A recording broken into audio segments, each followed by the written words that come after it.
നീതിക്കായി മാലാഖമാർ.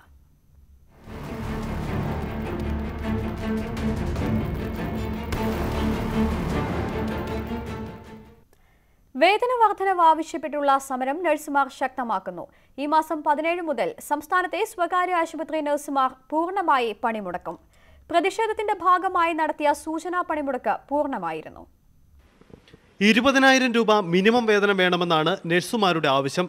സർക്കാരുമായി നടത്തിയ ചർച്ചയിൽ ആവശ്യങ്ങൾ പൂർണ്ണമായി അംഗീകരിക്കപ്പെട്ടില്ല. 17 മുതൽ അനിശ്ചിതകാല പണിമുടക്ക് ആരംഭിക്കാനാണ് യുണൈറ്റഡ് നഴ്സസ് അസോസിയേഷന്റെ തീരുമാനം. സ്വകാര്യ ആശുപത്രികളുടെ പ്രവർത്തനം പൂർണ്ണമായി സ്തംഭിപ്പിക്കും. സെക്രട്ടേറിയറ്റിന് മുന്നിൽ നടത്തിവരുന്ന സമരം കൂടുതൽ ശക്തിപ്പെടുത്താനാണ് നീക്കം.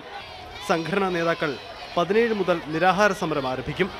കഴിഞ്ഞ ദിവസം നടന്ന ചർച്ചയിൽ സർക്കാർ നിശ്ചയിച്ച മിനിമം വേതനം നഴ്സുമാരെ കബളിപ്പിക്കുന്നതാണെന്നാണ് ഇവരുടെ ആരോപണം.